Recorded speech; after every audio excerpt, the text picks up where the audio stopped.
हम लोग स्टैंडर्ड 10 का साइंस 1 का 5th लेसन हिट उसके बारे में स्टडी करेंगे। ओके, ये लेसन स्टडी करते वक्त याद रखना है इसको ठीक, ये लेसन स्टडी करते वक्त जितना भी कंसेप्ट है इसके अंदर का उसको ठीक से अंडरस्टैंड करना, समझ करना। विदाउट अंडरस्टैंड किया हुआ अगर आप ये लेसन पढ़ने जाओगे तो आपको कुछ भी नहीं समझेगा। तो जितने भी कंसेप्ट है वो ठीक से आपको समझने चाहिए। सम सॉल्व करते वक्त सम थोड़ी डिफिकल्ट है, लेंथी है, वो भी सॉल्व करते वक्त आपको ठीक से इसका कंसेप्ट समझना चाहिए, तो ये आप इसको सॉल्व कर सकते हो, सम्स भी सॉल्व कर सकते हो। इजी है, डिफिकल्ट नहीं है, मगर कंसेप्ट समझ के इसको पढ़ना है। ओके, रट्टा मार के नहीं पढ़ना। ओके, तो हम लोग स्टार्ट करते हैं हीट। ओके, अभी फर्स्ट जो कंसेप्ट है, देखो जब भी हम लोग किसी भी सब्सटेंस को हीट करते हैं तो वो कन्वर्ट होता है solid to liquid, liquid to gaseous state, और उसका हीट अगर निकालेंगे ओके तो वो कन्वर्ट होगा फिर से रिवर्स में liquid gaseous to liquid, liquid to solid. Okay, अभी जब भी हम लोग उसको हीट प्रोवाइड करते हैं तो उसका वो स्टेट चेंज करता है, सॉलिड टू लिक्विड जाता है, यानी वो हीट एब्जॉर्ब करता है। ओके, तो उसके अंदर बहुत सारे ऐसे टर्म्स आ जाते हैं, ये जब स्टेट फॉर चेंजिंग होता है solid to liquid, liquid to gaseous. Okay, तो फर्स्ट है लैटेंट। ओके, लैटेंट यानी हम लोग बोलेंगे उसको ऐसे सिंपल लैंग्वेज में बोल सकते हैं कि वो हम लोग उसको प्रोवाइड तो कर रहे हैं मगर उसका इफेक्ट नहीं दिख रहा है। प्रोवाइड कर रहे हैं यानी हीट हम लोग प्रोवाइड कर रहे हैं, हीट दे रहे हैं, मगर उसका इफेक्ट नहीं दिख रहा है कि हीट दिया जा रहा है, एक्चुअल में उसका इफेक्ट ही नहीं दिख रहा है, उसको बोलते हैं लैटेंट हीट। लैटेंट हीट यानी क्या, हीट हम लोग प्रोवाइड कर रहे हैं मगर उसका इफेक्ट नहीं दिखता। तो कैसे नहीं दिखता, यहाँ पे देखो एक एक्सपेरिमेंटल अरेंजमेंट है, आइस लिया है ओके, और उसको हीट कर रहे हैं हम लोग, उसके अंदर देखो थर्मामीटर रखा है। ओके, थर्मामीटर इनिशियली शो करेगा हम लोग को 0 डिग्री सेल्सियस शो करेगा, क्योंकि आइस का टेम्परेचर 0 ही रहता है तो 0 डिग्री शो करेगा। अभी हम लोग उसको हीट करते जाएंगे। ओके, हीट कर रहे हैं, टेम्परेचर दे रहे हैं, तो ये थर्मामीटर में टेम्परेचर बढ़ना चाहिए, 0 से आगे जाना चाहिए, 1 2 3 4 आगे जाना चाहिए, मगर वैसे नहीं होता। ओके, वो टेम्परेचर 0 ही रहता है हीट देने के बावजूद। कब तक वो 0 रहेगा, जब तक सब ये आइस मेल्ट नहीं हो जाएगा, till the last ice will melt. Okay, जब तक ये पूरा आइस मेल्ट नहीं होता तब तक वो टेम्परेचर 0 ही होगा। जैसे ही पूरा आइस मेल्ट होकर वाटर में कन्वर्ट हो गया ओके, उसके बाद वो टेम्परेचर इंक्रीज होता जाएगा। कब तक, जब तक वो बॉयल ना हो जाए। तो वाटर जब बॉयल होने लगेगा तो टेम्परेचर जाएगा 100, तब वाटर फिर से जो थर्मामीटर है कांस्टेंट टेम्परेचर दिखाएगा, कांस्टेंट टेम्परेचर दिखाएगा, कितना दिखाएगा 100। ओके, अभी उसके आगे वो टेम्परेचर जाएगा ही नहीं 100 के आगे। ओके, 100 के आगे टेम्परेचर जाएगा नहीं। कब तक नहीं जाएगा, जब तक सब पानी का, सब वाटर का वेपर में कन्वर्जन नहीं होता, तब तक ये टेम्परेचर उतना ही रहेगा। ओके, फर्स्ट देखा हम लोगों ने टेम्परेचर 0 ही था, कब तक, जब तक पूरा आइस वाटर में कन्वर्ट नहीं हो रहा था। जैसे कन्वर्ट हुआ टेम्परेचर इंक्रीज होने लगा। ओके, वो गया 100 तक। ओके, 100 पे फिर से कांस्टेंट हुआ, कब तक, जब तक पूरे पानी का कन्वर्जन वेपर में नहीं होता तब तक। ओके, तो इसमें ही लैटेंट हीट छुपा हुआ है। तो क्या है लैटेंट हीट, उसके बारे में हम लोग अभी स्टडी करेंगे। The temperature remains constant during this transition, यानी जब सॉलिड का लिक्विड बन रहा है, आइस का पानी बन रहा है एंड पानी का वेपर बन रहा है, टेम्परेचर कांस्टेंट रहेगा।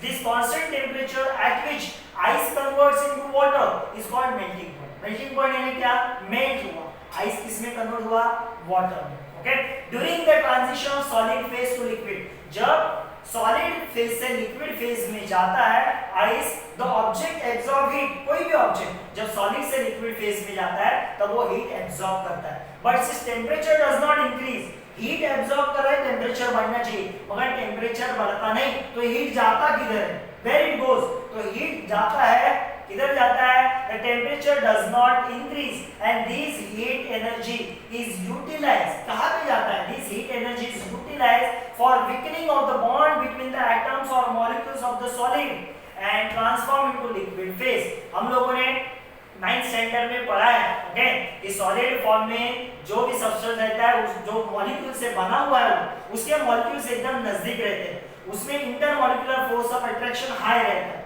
तो ये intermolecular force of attraction break करने के लिए, वीक करने के लिए ये सब हीट चला जाता है, यूज होता है, इसीलिए टेम्परेचर बढ़ता ही है। The heat energy absorbed at constant temperature, यानी 0 डिग्री सेल्सियस पे हीट सब एब्सॉर्ब हो रहा था during the transformation of solid to liquid is called latent heat of fusion। क्या बोलते हैं उसको? latent heat of fusion। अभी आगे वाला डेफिनेशन है specific latent heat of fusion। Definition same ही है, सिर्फ वर्ड आता है स्पेसिफिक। ये स्पेसिफिक वर्ड कब आएगा? जब हम लोग को उस सॉलिड का मास पता है। ओके, सॉलिड का अगर मुझे एक सर्टेन अमाउंट पता है, मास पता है, तो स्पेसिफिक आएगा। ओके, तो क्या लिखा है देखो, amount of heat energy absorb at constant temperature by unit mass of a solid, यानी एक certain mass of a solid है मेरे पास जिसका मुझे वेट पता है। Okay, to convert into liquid phase, उसको बोलते हैं स्पेसिफिक लैटेंट हीट। दोनों डेफिनेशन ऑलमोस्ट सेम है, सिर्फ यहाँ पे स्पेसिफिक वर्ड आया है, किसके वजह से आया है? Unit mass. ओके, यानी सर्टेन मास ऑफ सॉलिड पता है मुझे इसके लिए। ओके, नेक्स्ट है once all the ice transform into water, जब सब आइस वाटर में चला गया और हम लोगों ने हीट को कंटिन्यू रखा है, तो टेम्परेचर बढ़ता जाएगा। टेम्परेचर क्या होगा? बढ़ता जाएगा। कहां तक जाएगा temperature? Okay, temperature will reach 100 degree Celsius. कहां तक जाएगा? 100 degree Celsius. Thereafter even though the heat energy is supplied, its temperature does not rise. The heat energy is absorbed by water at this temperature, used to break the bonds between the molecule of liquid and converts the liquid into gaseous state. Temperature जाएगा 100 तक, मगर जब 100 तक जाएगा और temperature देना हम लोगों ने इंक्रीज किया है, तब 100 से आगे नहीं जाएगा। क्यों? जितना भी हम लोग टेम्परेचर हीट प्रोवाइड कर रहे हैं, वो सब हीट यूटिलाइज होगा। गैसियस स्टेट जो है, पानी के अंदर जो मॉलिक्यूल्स है, उसका बॉन्डिंग ब्रेक करने के लिए, बॉन्डिंग वीक करने के लिए वो एनर्जी यूटिलाइज होगा। During the transformation from liquid phase two gaseous phase, the heat energy is absorbed by the liquid. जब लिक्विड टू गैसियस जाता है, हीट एनर्जी वो लिक्विड एब्सॉर्ब करता है, but temperature does not change, and that temperature, that heat is utilized for what? That utilized for, इसके लिए utilise करते हैं उसको, weakening of bond. Okay, weakening of bonds of atoms and molecule. तो जिस temperature पे पानी गैसियस में कन्वर्ट होता है, लिक्विड गैसियस में कन्वर्ट होता है, उसको बोलते हैं बॉइलिंग पॉइंट ऑफ लिक्विड। क्या बोलते हैं उसको? Boiling point of a liquid. Okay, the heat energy absorb at constant temperature during the transformation of liquid into gas. एक सर्टेन कांस्टेंट टेम्परेचर पे, यानी पानी का एग्जांपल लिया, तो 100 डिग्री सेल्सियस पे क्या होता है? हम लोग हीट प्रोवाइड कर रहे हैं, वो हीट एनर्जी एब्सॉर्ब हो रहा है। ओके, और उस हीट एनर्जी को क्या बोलते हैं? Latent heat of vaporization. और वो पानी किस में कन्वर्ट हो रहा है? वेपर में, इसके लिए उसको बोलते हैं लैटेंट हीट ऑफ वेपराइजेशन। दोनों डेफिनेशन सेम है, यहाँ पे सिर्फ वर्ड आया है स्पेसिफिक। स्पेसिफिक वर्ड क्यों आया है? क्योंकि उस पानी का मास हम लोग को पता है, unit mass of liquid. Okay, unit mass of liquid आया है, इसके लिए specific latent heat of vaporization. Specific latent heat of vaporization क्या डेफिनेशन है? The amount of heat energy absorb at constant temperature. Heat energy absorb होता है at constant temperature. At what temperature? 100 degree Celsius by unit mass of a liquid and a certain mass of a liquid to convert into gaseous phase, उसको बोलते हैं specific latent heat of vaporization।